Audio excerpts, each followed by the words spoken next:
A'udzu billahi minasyaitonir rajim. Bismillahirrahmanirrahim. Di ayat yang ke-30 ini Allah Subhanahu wa taala mengatakan yauma tajidu ya, pada hari yang setiap jiwa, tajidu kullu nafsin, setiap jiwa akan mendapatkan, yauma tajidu kullu nafsin, semua jiwa akan mendapatkan ma'amilat, apa-apa yang dia kerjakan. Artinya dia akan mendapatkan, baik pekerjaannya itu akan ya kita lanjutkan dulu. Yauma tajidu kullu nafsin ma'amilat min khairin muhdara. Pada hari kiamat itu kelak, setiap jiwa, setiap manusia yang pernah hidup di atas bumi Allah ini, dia akan mendapati semua yang pernah dia lakukan daripada min khairin, daripada perbuatan baik, daripada kebaikan, amal soleh, muhdara, akan dihadirkan ke hadapannya. Ya, bisa kita bayangkan Bapak dan Ibu, ketika kita dikiring di padang mahsyar, setelah kita dibangkitkan dari kubur kita masing-masing, maka kemudian Allah akan pampangkan di hadapan kita, akan hadirkan di hadapan kita semua amal soleh yang pernah kita lakukan. Ya, terlihat kapan kita berinfak, kapan kita bersedekah, kapan kita berjihad, kapan kita menolong orang lain, kapan kita sholat, berpuasa, ya, menghadiri kajian-kajian, menghadiri pengajian, taklim, tadabbur, semua perbuatan baik sekecil apapun, ya, bahkan hanya sekedar membuang sebuah duri di jalan, membuang sebuah kayu yang ada pakunya misalkan, semua kebaikan itu akan dihadirkan oleh Allah Subhanahu wa ta'ala. Dan tentunya ketika seorang hamba melihat rekaman, catatan dipampangkan lagi, ditampilkan lagi di hadapannya, maka betapa bahagianya perasaan hamba tersebut, ya. Betapa gembiranya dan bahagianya hatinya melihat semua yang pernah dia lakukan di atas dunia tersebut. Nah, yauma, ya, kata-kata yauma ini ada hubungan dengan ayat sebelumnya Bapak dan Ibu, yaitu dengan ayat 28, ya. Di situ Allah mengatakan wa yuhadzirukumullahu nafsa wa ilallahil masir. Allah memperingatkan kalian semua akan dahsyatnya hukuman yang akan dia berikan kepada engkau, wahai orang-orang yang kafir, yang memilih pemimpin-pemimpin kafir dan memberikan kecintaan kalian kepada mereka, dan kepada Allah lah kalian semua akan kembali, ya. Kemudian ayat ini masih dijelaskan di dalam ayat berikutnya, di ayat 30, yaitu pada hari semua manusia, semua jiwa akan mendapatkan apa saja yang pernah dia lakukan dari perbuatan baik. Ya, ini perbuatan baik dulu yang disebut, ya Bapak dan Ibu, min khairin muhdara. Muhdara artinya dihadirkan, dinampakkan, dipampangkan, ya, ditayangkan di hadapan kita dalam, tentunya dengan kekuasaan Allah. Bagaimana caranya? Hanya Allah yang bisa melakukannya. Sebanyak itu manusia, jumlahnya mungkin puluhan atau belasan miliar atau mungkin lebih, ya. Masing-masing akan bisa melihat dengan detail semua kebaikan, semua amal soleh, semua perbuatan-perbuatan baik yang pernah dia lakukan selama dia hidup di atas dunia. Kemudian wama amilat min su'in, adapun dia juga akan melihat apa-apa yang pernah dia kerjakan, wama amilat, dan apa-apa yang pernah dikerjakannya, min su'in, daripada perbuatan jahat, perbuatan dosa, kesalahan-kesalahan, kezaliman-kezaliman, itu juga akan dia lihat dengan nyata di hadapannya, ya. Akan dilihat, akan dinampakkan oleh Allah rekamannya kembali, ya, persis, ya, tidak luput sedikit pun, tidak berubah sedikit pun dari apa yang dulu dilakukan di atas dunia. Namun untuk perkara amal yang ini, perkara-perkara yang jahat dan zalim serta dosa ini, apa yang terjadi ketika manusia melihatnya? Tawaddu law anna bainaha, ya, ia ingin, jiwa itu tadi, itu manusia itu tadi ingin sekali, ya, berharap sekali, kalaulah seandainya, anna, sekiranya, bainaha, antara dirinya dengan wabainahu, dengan amal yang tersebut, amal yang jelek atau amal yang kesalahan, kejahatan, kezaliman tersebut, maka setiap jiwa yang melihatnya berandai, ya, berandai-andai, kalaulah seandainya di antara dia yaitu dirinya dengan perbuatan yang buruk tersebut, yang dia lihat tersebut, amadan ba'ida, ada jarak yang sangat jauh, ya. Jadi ketika seseorang melihat amalan-amalan buruk atau kejahatan atau kemaksiatan yang dulu pernah dilakukan di dunia, yang tentunya belum pernah dia taubat darinya, dipampangkan di hadapannya dengan jelas, dengan nyata, maka semua orang akan merasakan penyesalan yang sangat mendalam di dalam dirinya, di dalam hatinya. Dan dia berandai-andai seandainya perkara atau kejahatan atau keburukan tersebut dijauhkan dari hadapannya sejauh-jauhnya, ya. Yang artinya tentunya dia berharap seandainya dulu di dunia tidak pernah melakukannya, ya. Nah, begitulah Allah memampangkan perbuatan manusia di akhirat kelak. Jika itu perbuatan baik yang dinampakkan oleh Allah, maka semua orang akan merasakan kegembiraan, ya, merasakan kebahagiaan, karena mereka menyadari semua kebaikan itu pasti akan dibalas oleh Allah Subhanahu wa taala. Tapi sebaliknya, ketika ditayangkan amal-amal kejahatan, ya, kemaksiatan, kemungkaran, kezaliman, yang terjadi adalah mereka merasakan penyesalan yang sangat dahsyat di dalam hati-hati mereka, dan berandai seandainya jarak antara mereka dengan amal-amal maksiat atau kejahatan mereka tersebut berada dalam jarak yang sangat jauh. Wa yuhadzirukumullahu nafsah, ya. Wa yuhadzirukumullahu nafsah, dan Allah, ya, meskipun di sini Allah mengatakan di atas nanti kelak di hari kiamat semua akan dipampangkan kebaikannya, keburukannya, ya. Tidak akan ada sedikit pun yang akan luput daripada hisab nanti kelak di hari kiamat. Namun Allah mengatakan wa yuhadzirukumullahu nafsah, ya. Allah memperingatkan kepada kalian semua akan dirinya, ya. Akan dirinya di sini maksudnya ingatlah bahwasanya ada Tuhan semesta alam, ya, yang patut kalian sembah, yang patut kalian takuti, yang patut kalian hati-hati dan mawas diri terhadap balasan, hukuman dan azab yang kelak akan diberikan kepada kalian, ya.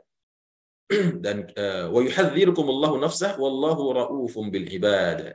Dan Allah Maha memiliki sifat belas kasihan, Maha penyayang, Maha lembut, ya, kepada hamba-hambanya. Jadi dijelaskan di dalam kitab tafsir bahwasanya di antara bentuk kasih sayang Allah, lemah lembutnya Allah kepada makhluknya adalah Allah tidak henti-hentinya, tidak habis-habisnya dalam kitabnya Al-Quran melalui nabinya Nabi Muhammad SAW untuk mengingatkan hambanya di dalam Al-Quranul Karim agar hati-hati, agar ingat dan mawas diri selalu akan nanti apa yang akan dihadapi di hari kiamat kelak, yaitu ketika semua orang dipampangkan di hadapannya semua perbuatan yang pernah dia lakukan, yang baik akan diberikan pahala, akan diberikan ganjaran yang baik, dan yang buruk, yang jahat, yang maksiat, yang kezaliman juga akan dibalas oleh Allah dengan azab yang sangat pedih. Maka itulah bentuk kasih sayang Allah kepada hamba. Allah tidak serta-merta menciptakan kemudian dibiarkan makan, minum, melata di atas dunia, ya, melakukan apa yang diinginkan. Lalu tiba-tiba nanti hari kiamat terjadi, Allah lihat apa yang dulu dilakukan kemudian diazab, ya. Nah, ini bukan berarti bukan bentuk kasih sayang kalau begitu. Meskipun Allah berkehendak, ya. Meskipun Allah tidak ada yang bisa mengaturnya. Apa yang Allah inginkan tidak ada yang bisa melarangnya, ya, dan tidak ada yang bisa memerintah Allah ataupun melarangnya. Namun seperti yang disampaikan dalam ayat ini, Allah mengatakan wa yuhadzirukumullahu nafsah.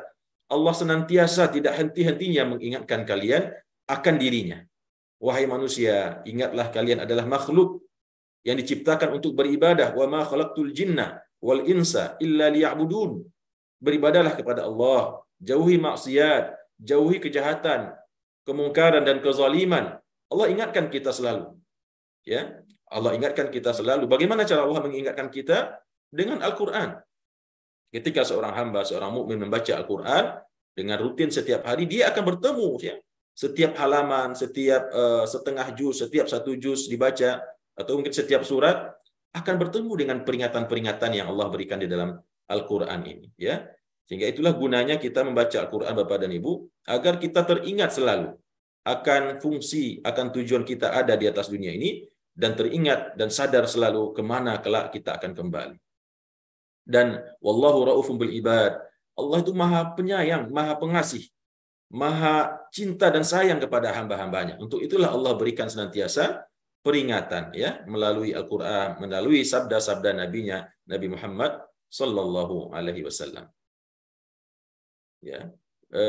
Tentunya ayat yang kita tadabbur ini Bapak dan Ibu, ikhwanul akhwat, masih berhubungan dengan dakwah atau diskusinya atau perdebatan Nabi dengan orang-orang Najran, orang-orang Bani Israel, orang-orang Nasrani dari Najran yang datang ke Madinah untuk berdebat dengan Rasulullah, mengajak Rasulullah beriman dengan keimanan mereka, dan dijawab oleh Rasulullah sallallahu alaihi wasallam dengan ayat-ayat Allah ini yang kemarin sudah kita daburi di dalam beberapa pertemuan, dan ayat yang hari ini kita bahas masih bersambung dengan kisah kedatangan orang-orang Najran ini. Artinya Allah mengingatkan melalui lisannya Nabi kita kepada orang-orang Najran tersebut, takutlah kalian semua akan hari kiamat yang pada saat itu nanti semua kelak akan diadili oleh Allah, yang baik diberikan pahala, diberikan balasan yang baik, dan yang buruk semuanya akan dibalas oleh Allah, dan Allah mengingatkan kalian senantiasa akan dirinya, dan inilah bentuk kasih sayang Allah kepada hamba-hambanya. Kemudian di ayat berikutnya Allah Subhanahu wa taala mengatakan, "Qul," katakanlah wahai Muhammad. Katakan kepada siapa? Katakan kepada orang-orang Najran tadi ya. Namun demikian tentu kita mengambil ibrah daripada ayat ini tidak lepas untuk diri kita sendiri. Meskipun secara ceritanya dihubungkan kepada orang-orang Najran tadi, namun sebagai hamba Allah yang hari ini membaca Al-Qur'an ini, maka sepantasnya lah kita merasakan bahwasanya perintah di sini juga ditujukan kepada kita, karena untuk itulah Al-Qur'an diberikan kepada kita. Qul, katakanlah wahai Muhammad, in kuntum, jika kalian ya. Kalian di sini tentu di dalam konteks ayat ini kembali kepada orang-orang Nasrani yang Najran tadi. Tapi bagi kita yang mentadabburi Al-Qur'an hari ini, maka kalian di sini harus kita rasakan kepada diri kita sendiri. Qul in kuntum, katakanlah wahai Muhammad, jika kalian semua tuhibbunallah, mencintai Allah. Jika kalian semua mendakwakan ya, mengaku bahwasanya kalian mencintai Allah sebagaimana yang dikatakan oleh orang-orang Najran ya, orang-orang ahli kitab. Mereka kalau sudah bicara soal Allah, mereka nomor satu. Mereka yang paling mencintai Allah dan paling dicintai oleh Allah. Mereka yang paling cinta kepada Allah dan mereka yang paling dicintai oleh Allah. Yang lain-lain ini semua tidak dianggap oleh Allah. Begitu dalam keyakinan mereka. Bahkan mereka mengatakan, kami ini adalah anak-anak kesayangan Allah dan kekasih-kekasih Allah. Demikian keyakinan mereka. Nah, makanya Allah mengatakan melalui lisannya Nabi Muhammad SAW dengan wahyunya, Qul in kuntum, katakanlah wahai Muhammad, jika kalian benar-benar mendakwakan kalian cinta kepada Allah, wahai orang-orang Najran dan juga kita semua yang hadir pada hari ini, fattabi'uni, ikutilah aku. Ya, ikutilah aku, yaitu Nabi Muhammad sallallahu alaihi wasallam. Itu tanda kalian benar-benar cinta kepada Allah. Karena aku adalah Rasulnya, karena aku adalah Nabi yang juga disebutkan di dalam kitab-kitab kalian, yang secara jelas dan gamblang disampaikan oleh Nabi-Nabi kalian, akan datang kelak di akhir zaman, Nabi penutup semua Nabi dan Rasul, yaitu Ahmad atau Muhammad. Maka akulah dirinya, akulah orang tersebut. Maka jika kalian benar cinta kepada Allah, ikuti aku, ikuti agamaku, ikuti dakwahku, ya. Dan begitu juga tentunya dengan kita, Bapak dan Ibu. Kalau kita mendakwakan cinta kepada Allah, maka tidak ada jalan untuk menunjukkan kecintaan tersebut kecuali dengan mengikuti, dengan ittiba kepada Rasulullah sallallahu alaihi wasallam. Gak bisa seseorang, saya mengaku Tuhan saya adalah Allah, saya bisa beribadah dengan sebaik-baiknya kepada Allah. Saya tidak terlalu butuh kepada tuntunan Nabi, ya, karena juga saya sama dengan Nabi, saya manusia juga, ya. Tidak bisa demikian. Cara kita mencintai Allah, cara kita menyembah Allah ditunjukkan oleh Allah, yaitu dengan mencintai dan mengikuti nabinya, Nabi Muhammad sallallahu alaihi wasallam. Makanya hal ini membatalkan ya orang-orang yang dulu pernah di tahun-tahun awal-awal 2000 ya pernah marak pemahaman ingkar sunnah ya di Indonesia, yaitu orang-orang yang tidak mengakui sunnah sebagai referensi agama. Mereka hanya mencintai Allah ya, menjalankan apa yang Allah sebut dalam Al-Qur'an ya, yang pasti, yang tidak mungkin dipalsukan dan lain segala macam. Adapun sunnah menurut mereka itu ada kemungkinan dhaif, ada kemungkinan palsu, ya.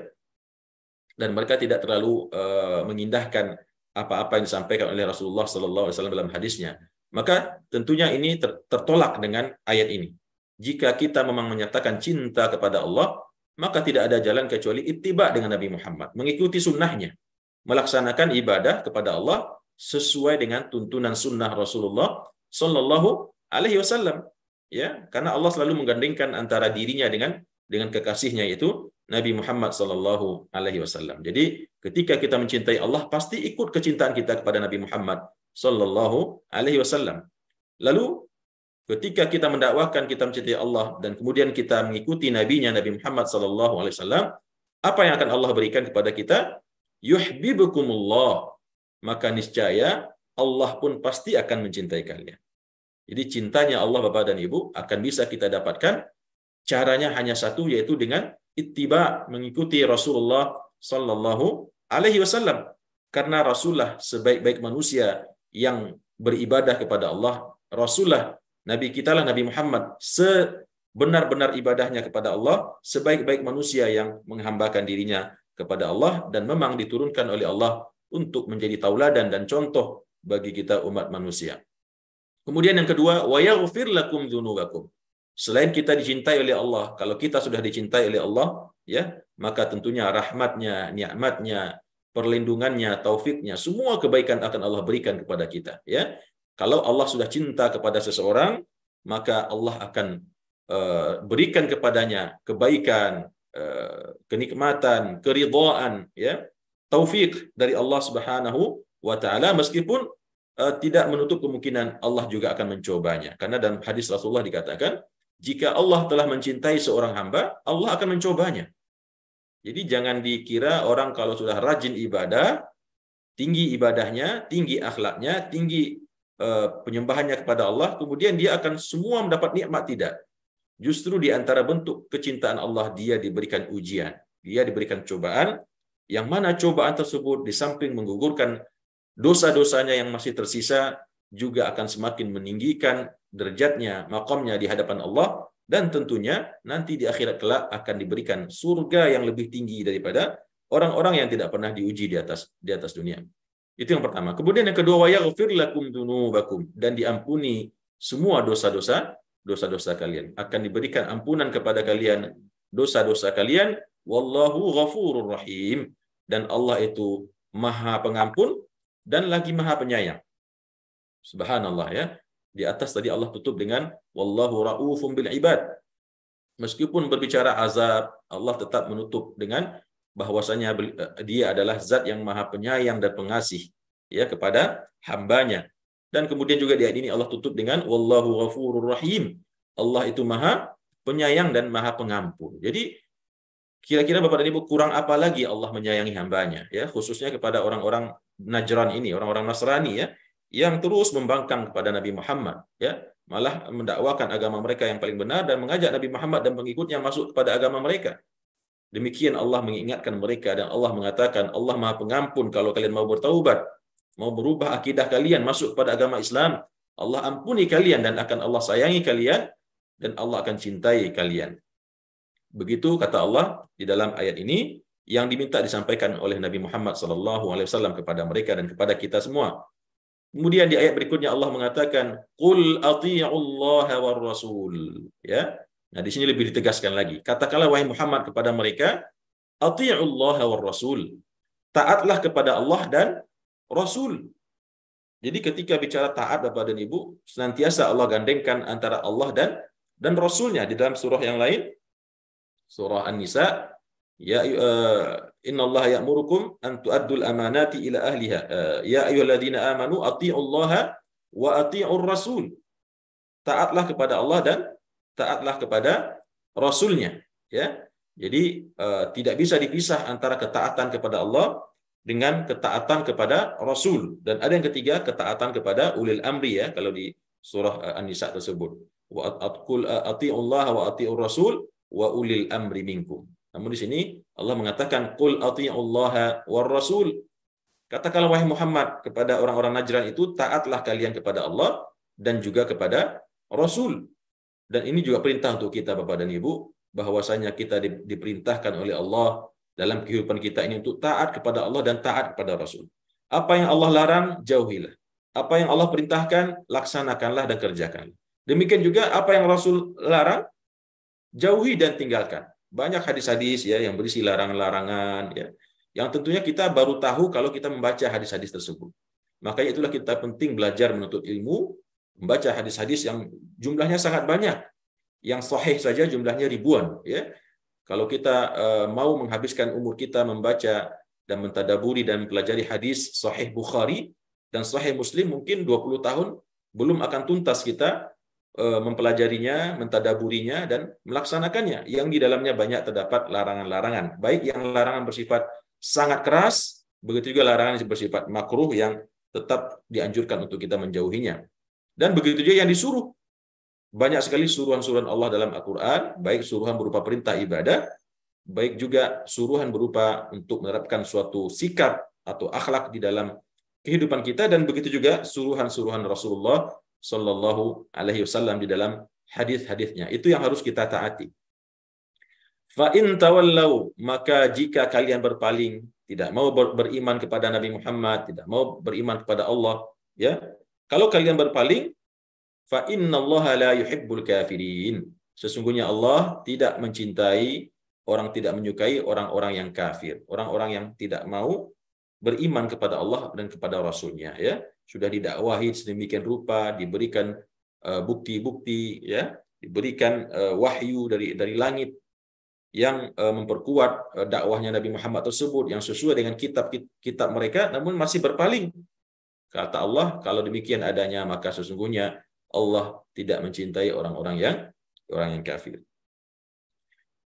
Kemudian Bapak dan Ibu rahimakumullah, kita masuk kepada ayat yang berikutnya, ayat 34. Di sini Allah mulai bercerita tentang kisahnya keluarga Imran, ya. Keluarga Imran ini merupakan salah satu keluarga yang mendapatkan kehormatan dalam Al-Quran yang disebutkan sebagai judul daripada surah Al-Quran. Inna Allah astafa, sesungguhnya Allah telah memilih Adam. Kemudian wa Nuhan, dan Nabi Nuh, dan wa ala Ibrahim, dan keluarga Ibrahim. Keluarga di sini maksudnya bukan berarti keluarga kandung ya, tapi juga termasuk sahabatnya, pengikutnya, umatnya ya. Wa ala Imran, dan keluarga atau pengikut Imran alal alamin, dari semesta alam. Jadi Allah mengatakan sesungguhnya Allah telah memilih Adam, Nabi Nuh, dan keluarga Ibrahim serta keluarga Imran dari semesta alam, dari semua makhluknya di atas alam ini. Bukan berarti yang disebutkan di sini hanya ini saja ya Bapak dan Ibu ya. Allah juga memilih nabi-nabi yang lain ya. Nabi Musa, Nabi Sulaiman, Nabi Yakub, Nabi Ishak ya. Allah juga memilih mereka, tapi di sini konteksnya Allah menyebut Nabi Adam, Nabi Nuh, Nabi Ibrahim ya, karena ini memang termasuk nabi-nabi yang utama ya, sebelum kejadian Nabi Isa alaihissalam. Allah mengatakan Allah telah memilih Nabi Adam, memilih Nabi Nuh, memilih keluarga Ibrahim, dan memilih juga keluarga Imran di atas semesta alam. Dzurriyyatan ba'duha min ba'd. Ya, mereka itu adalah keturunan dari sebagian yang lain. Jadi mereka ini saling berhubungan dari secara nasab, dan begitu juga saling berhubungan dari sisi akidahnya. Secara nasab mereka adalah turun-temurun, masih ada hubungan darah ya. Dari Adam tentunya pastilah itu bapaknya manusia, turun kepada Nabi Nuh yang pastinya masih ada nasab kepada Nabi Adam, dari Nabi Nuh turun kepada Nabi Ibrahim yang pastinya juga memiliki nasab dengan Nabi Ibrahim, dan seterusnya turun kepada Imran ya, keluarganya yang juga satu sama lain merupakan bagian daripada yang lain. Baik dari sisi nasab, darah, begitu juga dari sisi ajaran agamanya, daripada ajaran akidah yang dibawanya, yaitu agama tauhid, dan tidak lain bukan adalah agama Islam itu sendiri. Dzurriyyatan ba'duha min ba'd. Masing-masing mereka itu adalah keturunan sebagian yang lain. Wallahu sami'un alim. Dan Allah Maha mendengar lagi Maha mengetahui. Allah Maha mendengar lagi Maha mengetahui ya. Kemudian di ayat berikutnya Allah mengatakan idz dan ingatlah ya, ingatlah wahai Muhammad, dan untuk engkau ceritakan juga kepada orang-orang Najran tersebut, dan untuk kita juga orang-orang yang baca Al-Qur'an pada hari ini, tatkala berkata Imra'atu Imran, berkata istrinya Imran, ya. Jadi sedikit kita jelaskan Bapak dan Ibu, Imran ini adalah masih keturunannya Nabi Nuh atau Nabi Ibrahim alaihissalam yang kesekian ya. Cukup panjang jarak mereka tentunya. Namun namanya adalah siapa namanya? Namanya di sini disebutkan, mohon maaf saya belum, ya di ayat sebelumnya sepertinya ya. Beliau bernama Imran bin Yahshim ya. Di sini Imran bin Yahshim. Imran bin Yashham bin Amun bin Mansha bin Hazqiyah bin Ahzik ya. Ya, ini nama-nama manusia-manusia yang hidup pada zaman dulu ya, yang agak aneh kedengarannya. Nah, itu adalah Imran. Nah, adapun istrinya Imran itu bernama Hannah binti Fakuz bin Qatil ya. Jadi namanya Hannah binti Fakuz bin Qatil. Jadi dia namanya Hannah, ayahnya namanya Fakuz, kemudian kakeknya bernama Qatil. Ya, itu nama ibunya Siti Maryam, ibunda Maryam, atau istrinya Imran ya, yang disebut di dalam ayat ini. Imrannya sendiri bernama Imran bin Yashham bin Amun bin Mansha bin Hazqiyah bin Ahzik ya. Ini ya. Nah, Bapak dan Ibu rahimakumullah, kata Allah dalam ayat ini, ingatlah wahai Muhammad, ingatlah wahai orang-orang yang baca Al-Qur'an pada hari ini, ketika istrinya Imran berkata. Apa kata istrinya Imran? Rabbi inni, ya Tuhanku, sesungguhnya aku nazartu menazarkan laka kepada engkau. Kata istrinya Imran, ya Tuhanku, ya Allah, sesungguhnya aku menazarkan kepada engkau, bernazar kepada engkau, atau menazarkan kepada engkau, ma fi batni, apa-apa yang ada di dalam perutku ini. Ya, ketika istrinya Imran itu hamil, dan di dalam kitab tafsir dijelaskan ketika Imran ini hamil, kemudian suaminya meninggal, istrinya Imran hamil, suaminya meninggal, yaitu Imran meninggal. Ya, jadi dia hidup sebatang kara, dan dia adalah bersaudara atau bersaudari dengan istrinya Nabi Zakaria. Ya, kita tahu Nabi, di antara Nabi yang 25 ada namanya Nabi Zakaria. Istrinya Nabi Zakaria ini bersaudari kandung dengan istrinya Imran ini, yaitu Hannah binti Yaqub tadi. Ketika istrinya Imran ini hamil dan kemudian Imrannya sendiri meninggal, lalu istri Imran yaitu Hannah tadi bernazar kepada Allah Subhanahu wa taala. Inni nazartu laka ma fi batni. Saya menazarkan kepada engkau ya Allah apa yang ada di dalam kandunganku ini, muharrara ya. Dalam artian dia menazarkan bayi atau janin yang ada di kandungan tersebut akan dia merdekakan. Artinya muharrara itu adalah kelak kalau anak ini lahir akan didedikasikan, akan disedekahkan begitulah ya, akan diberikan, dikhususkan hanya untuk menyembah kepada engkau, hanya untuk berkhidmah kepada engkau dan kepada agama engkau. Hanya nanti tinggal di gereja, di kanisah, ya tempat ibadahnya orang-orang Nasrani pada waktu itu, di gereja ya. Akan aku nazarkan kepada engkau anak ini jika lahir kelak, khusus kehidupannya hanya untuk menyembah kepada engkau, memberikan pelayanan kepada hamba-hamba engkau yang beribadah kepada engkau. Ya, itu maksudnya nazartu laka ma fi batni muharrara. Saya bernazar kepada engkau ya Allah, apa yang ada di perut saya ini saya jadikan dia muharrara, merdeka, ya, tidak terpengaruh, tidak ternodai oleh kehidupan dunia, hanya untuk beribadah kepada engkau. Jadi begitu nazar seorang ibu ya, dan ini dibolehkan tentunya. Menazarkan apa yang ada dalam kandungan kita. Mungkin kita mau anak kita jadi ulama, misalkan kita akan sekolahkan nanti ke sekolah agama. untuk bisa menjadi seorang yang alim ya, yang berilmu, membela dan memperjuangkan agama, itu juga dibolehkan ya. Dan tentunya ketika itu anaknya lahir, dia harus melaksanakan nazarnya itu. Haruslah anaknya dibimbing, dibina, diajari dan diarahkan, disekolahkan ke sekolah agama. Ini yang maksud dengan muharrara tadi.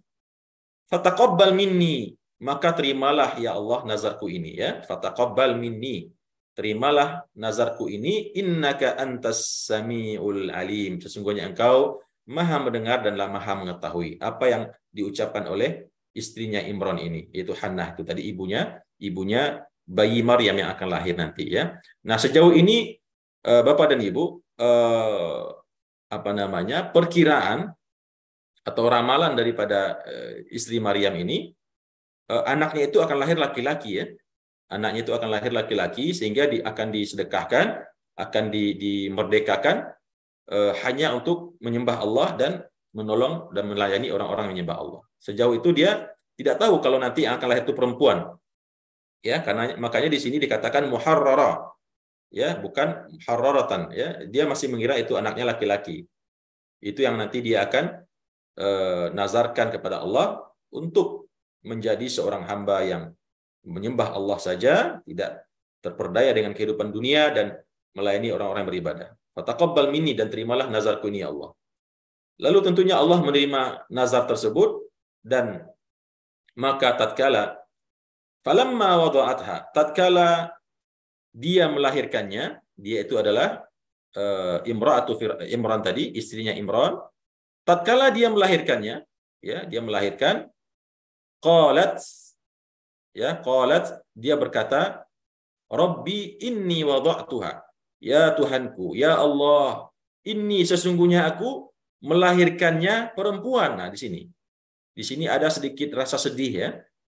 Rasa kecewa mungkin ya, karena dia tadi sudah bernazar nih akan menafkahkan anaknya, akan memberikan anaknya, mendedikasikan anaknya untuk agama, berjuang ya, melayani orang-orang yang beribadah kepada Allah. Namun yang ternyata yang lahir perempuan begitu. Kata Imra'ah Fir'aun, kata istrinya Imran, ya Allah, qalat Rabbi inni wada'tuha unsa. Saya ternyata melahirkan anak saya perempuan, tidak laki-laki ya. Wallahu a'lamu bima wada'at, kata Allah, padahal Allah lebih mengetahui dari dianya sendiri apa yang dia lahirkan ya. Di sini Allah mengatakan kepada kita, meskipun istrinya Imran sedikit mengeluh, sedikit sedih dan kecewa, dan mengatakan kepada Allah, memohon kepada Allah, memohon maaf, begitulah kira-kira ya. Ya Allah, ternyata anak saya perempuan ya Allah gitu ya. Saya pikir tadinya laki-laki, makanya saya tadinya mau menginfakkan ya, memberikan, mempersembahkan anak saya untuk agama, untuk ibadah kepada Engkau. Tapi ya, qadarullah ya Allah, ternyata anakku lahir perempuan. Ya, wallahu a'lamu bima wada'at, padahal Allah sendiri juga tahu. Bagaimana Allah nggak tahu? Allah yang ciptakan ya. Nah, tapi begitulah kira-kira Allah ingin menghibur Imran ya, istrinya Imran. Allah sudah tahu dari awal, Allah sudah tahu toh Allah yang menciptakan ya. Baik anak itu laki maupun perempuan, Allah yang menciptakannya. Tapi namanya manusia ya, dia berkeluh kesah waktu itu, dia mengatakan ya Allah ya, ma'dzirah ya, maaf ya Allah, gitulah kira-kira. Sayang sekali ternyata anak saya yang lahir perempuan. Padahal Allah tahu ya, anaknya itu lahir perempuan. Walaysa dzakaru kal untha, kata istrinya Imran, dan tidak sama antara laki-laki dengan perempuan ya. Nah, di sini Bapak dan Ibu, maksud tidak sama antara laki-laki dan perempuan ini perlu kita jelaskan. Yang pertama tentu memang tidak sama ya. Laki-laki adalah laki-laki, dari fisiknya saja tidak sama, dari bentuk saja susunan tubuhnya tidak sama antara laki-laki dan perempuan ya. Walaysa dzakaru kal untha. Jadi nggak bisa kita sebut laki-laki perempuan sama saja. Nah, itu slogan yang mungkin perlu diluruskan ya. Laki-laki adalah laki-laki, perempuan adalah perempuan. Laki-laki memiliki kodratnya sebagai laki-laki, dan perempuan memiliki kodratnya juga sebagai perempuan. Nggak bisa disamakan. Dari menyamakan inilah Bapak dan Ibu, anak-anak dari kecil ya dibuat sama, sehingga terjadi penyimpangan-penyimpangan. Anak laki-laki yang seharusnya dari kecil diberikan permainan-permainan yang laki-laki, pergaulannya dengan anak laki-laki, tapi dibikin sama, laki perempuan sama saja, begitu ya, orang tua menyampaikan, sehingga anaknya yang laki-laki menjadi ke perempuan-perempuan, dan sebaliknya. yang perempuan karena dibilang sama saja dengan laki-laki, dia juga melihat orang laki-laki dan dia tertarik melihatnya, dia pun tampil menjadi kelaki-lakian ya. Ini yang membuat kacau zaman pada saat ini. Banyak laki-laki yang lebih senang menjadi perempuan dan sebaliknya. Perempuan tapi lebih kepengen menjadi laki-laki. Padahal Allah mengatakan walaisa dzakaru kal untha ya. Ini adalah omongannya atau perkataannya Imran, istrinya Imran. Dia masih mengekspresikan kekecewaannya. Kata beliau, tidak samalah laki-laki dengan perempuan dalam hal ibadah, dalam hal memperjuangkan agama Allah. Ya, tadinya saya pikir anak saya laki-laki, ya Allah, saya nazarkan nanti akan menjadi seorang hamba yang soleh, berkhidmah khusus hanya untuk engkau dan agama engkau dan pemeluk agama engkau. Tapi yang terlahir ternyata perempuan. Padahal nggak sama laki-laki dengan perempuan, ya Allah. Begitulah kira-kira ya. Kalau perempuan pasti ada keterbatasannya, ada waktu-waktu dia punya halangan, ada waktu-waktu dia haid, nifas, melahirkan. Nggak bisa optimal dia, ya Allah, ya, untuk melakukan persembahan, menyembah engkau dan membantu orang menyembah engkau, ya Allah. Jadi ini adalah bentuk kesedihan daripada Imran, ya, istrinya Imran tadi itu. Wa inni sammaituha Maryam, dan sesungguhnya saya menamakannya anak ini, ya Allah, bayi perempuan yang lahir ini adalah saya namakan Maryam, ya. Maryam binti Imran karena bapaknya bernama Imran, ya, ibunya tadi adalah Hannah, ya. Saya menamakannya Maryam, dan Maryam ini seperti kita ketahui Bapak dan Ibu, satu di antara 3 wanita terbaik yang pernah ada di atas dunia ini. Sebagaimana hadis Rasulullah SAW mengatakan, satu di antara 3 wanita terbaik adalah yang pertama, atau 4 kalau tidak salah ya. Yang pertama adalah Asia istrinya Fir'aun. Kemudian yang kedua adalah Maryam binti Imran. Yang ketiga adalah Khadijah. Saya agak ragu apakah Khadijah masuk atau tidak, ya. Tapi yang pasti yang keempat adalah yaitu Fatimah binti Muhammad sallallahu alaihi wasallam. Jadi kalau kita punya anak atau punya cucu perempuan, maka nama Maryam juga merupakan nama yang baik ya untuk kita jadikan sebagai nama anak kita. Maryam, wa inni, dan sesungguhnya aku u'idzuha, memohon perlindungan untuknya dengan engkau ya Allah, wa dzurriyyataha, dan begitu juga anak cucu keturunannya dari godaan syaitan yang terkutuk. Jadi ini adalah munajatnya istri Imran, ibunda Maryam kepada Allah. Beliau mengatakan, saya menamakan putri saya ini Maryam, dan saya memohon kepada, meskipun dia kecewa ya, meskipun dia kecewa karena yang lahir itu perempuan, ya, karena tadinya nazarnya kalau laki-laki dia akan menjadikan dia muharraran, ahli ibadah, dan memberikan khidmah kepada orang beribadah di gereja. Namun ternyata yang lahir perempuan, tidaklah sama laki-laki dengan perempuan, dan saya namakan dia dengan nama Maryam. Wa inni u'idzuha, dan saya memohon perlindungan untuknya bika dengan engkau ya Allah, wa dzurriyyataha, dan begitu juga untuk keturunannya, untuk anaknya kelak ya. Anaknya kelak siapa? Anaknya Maryam ini adalah yaitu Nabi Isa alaihi salam. Nabi Isa ibunya adalah Maryam ya, dan tidak punya bapak Nabi Isa itu. Wa dzurriyyataha minasyaitonir rajim, daripada gangguan syaitan yang terkutuk ya. Di sini disebutkan dalam kitab tafsir bahwasanya ada hadis Rasulullah SAW mengatakan tidak ada satupun manusia terlahir ke dunia ini kecuali dia disentuh oleh syaitan, dipegang begitu, disentuh, dipegang ya, untuk dicoba, untuk diganggu dan segala macam, kecuali Maryam ya, kecuali Maryam alaihissalam dan keturunannya ya. Begitu penjelasannya. Saya juga tidak tahu apakah juga sampai keturunannya sampai hari kiamat, tapi yang jelas di hadis tersebut lebih diarahkan kepada ibunda Maryam ya. Beliau tidak disentuh oleh syaitan karena doa ibunya yaitu Hannah tadi. Lalu Bapak dan Ibu rahimakumullah, di ayat berikutnya ketika Imra'atu Imran, ibunya Maryam, berdoa seperti doa yang tadi kita sudah bahas, maka di ayat berikutnya Allah menjelaskan fataqabbalaha rabbuha, maka Allah menerima rabbuha, fataqabbalaha rabbuha, Allah menerima atau Tuhannya menerima akan Maryam ini ya, biqabulin hasanin, dengan penerimaan yang sangat baik. Allah menerima Maryam ya yang didoakan oleh ibundanya untuk diberikan seperti doanya ibunda Maryam di atas, dimintakan perlindungan kepada Allah. Allah menerima doanya tersebut. Fataqabbalaha rabbuha biqabulin hasanin, ya, dengan penerimaan yang baik. Wa ambataha, dan kemudian Allah menumbuhkannya, ya, membesarkannya, ya, dengan izin Allah tentunya. Wa ambataha, Allah besarkan anak ini, bayi ini yang bernama Maryam tadi itu, nabatan hasana, dengan pertumbuhan yang baik, ya, dalam keadaan sehat, ya, pintar, cantik, ya, lucu dan segala macam, dengan pertumbuhan yang baik. Setelah diterima oleh Allah doanya Imran tadi, ibunya Maryam, dengan penerimaan yang baik, doa-doanya tersebut, meskipun tadi nazarnya nggak jadi kesampaian karena anaknya yang lahir perempuan, tapi kan dia berdoa, ya, tetap berdoa untuk anaknya ini, maka Allah menerima doanya tersebut dengan penerimaan yang baik.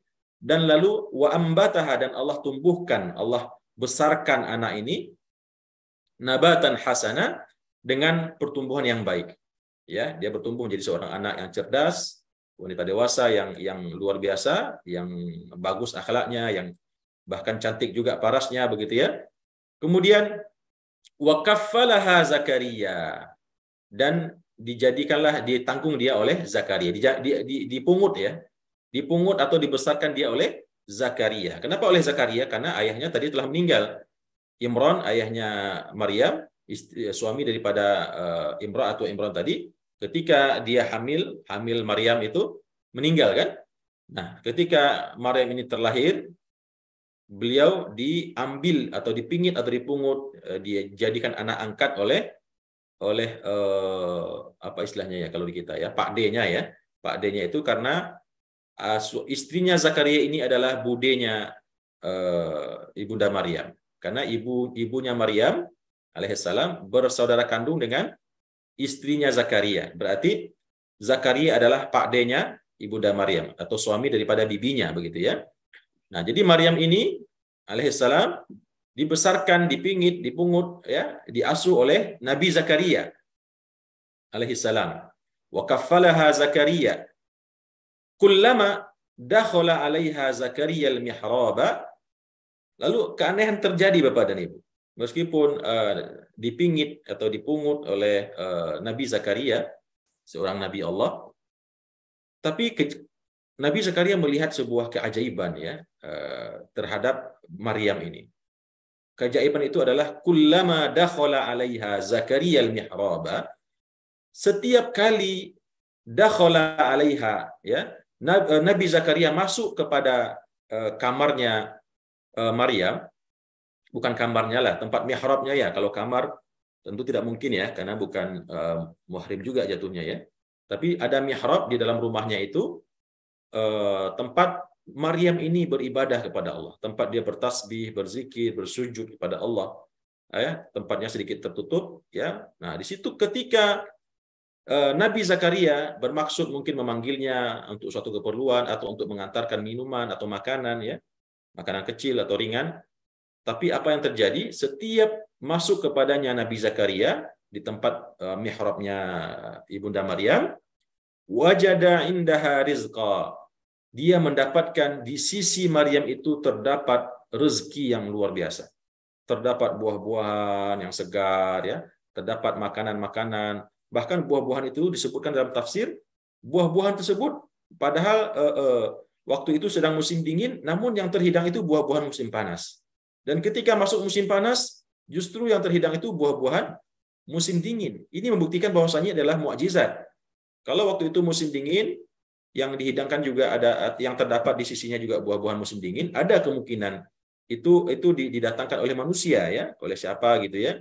Tapi karena itu musim dingin, tapi yang terhidang di sampingnya adalah buah-buahan musim panas, ini tentu menambah keajaiban ini lagi, ketercengangannya Nabi Zakaria. Ya, apa katanya Nabi Zakaria? Qala, Nabi Zakaria bertanya kepada Maryam yang saat itu sedang duduk di mihrabnya beribadah kepada Allah, "Ya Maryamu, wahai Maryam, ya, anna laki hadza?" Dari mana engkau mendapatkan semua ini, wahai Maryam?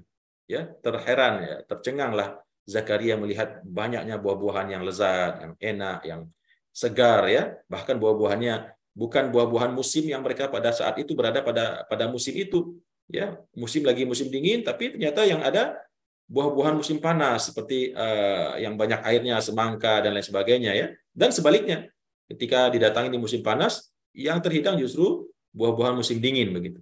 Maka Nabi Zakaria bertanya, "Ya Maryamu, wahai Maryam, anna laki hada?" Bagaimana mungkin engkau dapat semua ini? Dari mana ini datangnya? Maryam. Lalu apa jawaban daripada Maryam? Qalat huwa min indillah. Kata Maryam, dia berkata, huwa, yaitu makanan tersebut, buah-buahan tersebut, ya, min indillah, berasal dari Allah langsung. Ya, subhanallah. Kita nggak bisa membayangkan ya, bagaimana caranya, apakah buah itu turun dari langit, ya, atau dia tiba-tiba dari tidak ada, keluar gitu ya, seperti kita lihat di film-film kartun gitu kan. Nah, itu nggak perlu kita pikirkan Bapak dan Ibu, karena Allah ketika berkehendak dia bisa mengatakan kun fayakun, dari tidak ada tiba-tiba muncul begitu saja, ya. Dan itu zaman dulu sering terjadi, ya. Mungkin di zaman sekarang, wallahu alam, apakah bisa terjadi seperti itu ketika kita terdampar, tersesat di hutan, ya. Karena kita orang soleh, orang baik, tiba-tiba Allah turunkan juga buah-buahan tanpa kita tahu, ya, bisa saja ya, dengan kuasa dan izin Allah. Namun di sini Maryam mendapatkan makanan tersebut, buah-buahan tersebut, dia mengatakan semua ini dari Allah Subhanahu wa taala, karena innallaha yarzuqu may yasha'u bighairi hisab. Karena sesungguhnya Allah itu Maha memberikan rezeki kepada siapa saja yang Dia kehendaki tanpa hisab, tanpa dia kira-kira, tanpa dia duga-duga, atau yang sebelumnya kita jelaskan tanpa melihat oh nanti berkurang nih kekayaan saya, kata Allah.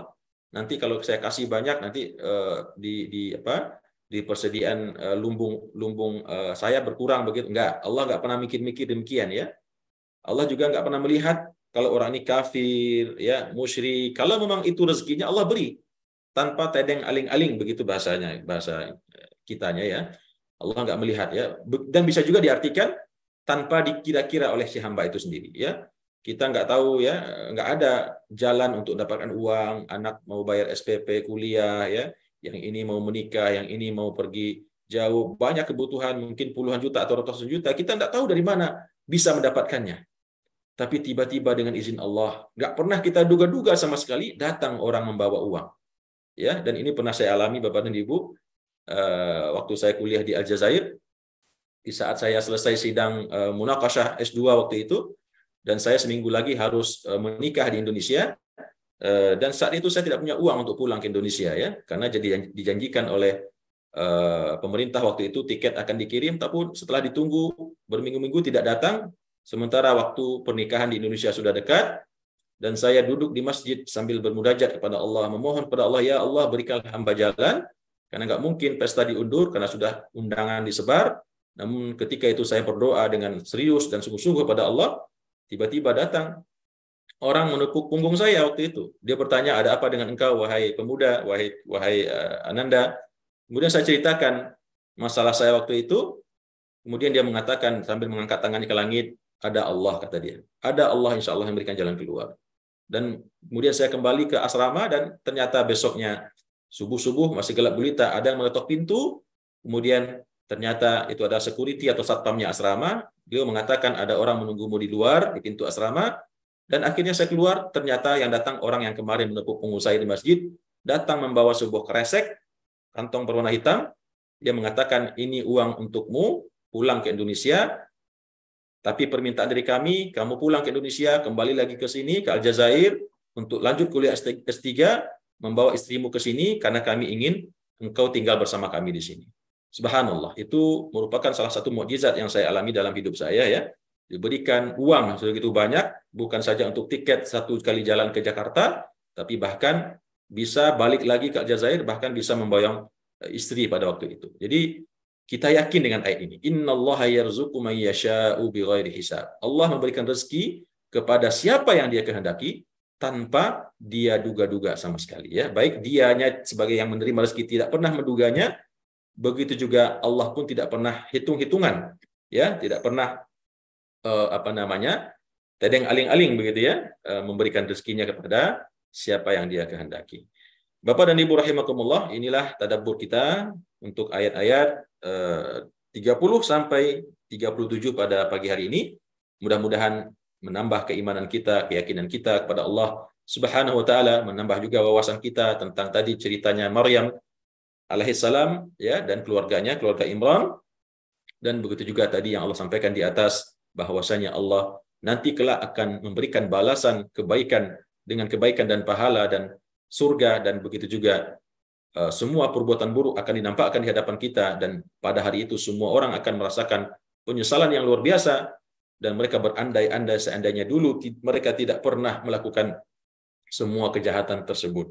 Wallahu a'lam bissawab. Ini adalah usaha kita untuk mentadaburi Al-Quran. Tentu banyak sekali kekurangan yang yang terdapat dalam tadabbur ini, karena Al-Quran ini memang samudra yang begitu luas, ya, banyak sekali ilmu di dalamnya. Namun karena keterbatasan ilmu saya dan waktu yang kita miliki, maka sekian dulu yang bisa kita tadabburi. Terima kasih atas perhatian dan kehadirannya. Mudah-mudahan Allah Subhanahu wa taala senantiasa melimpahkan keridhaannya kepada kita, dan mohon maaf atas salah dan khilaf serta kekurangan. Aku qouli hadza, wassalamualaikum warahmatullahi wabarakatuh.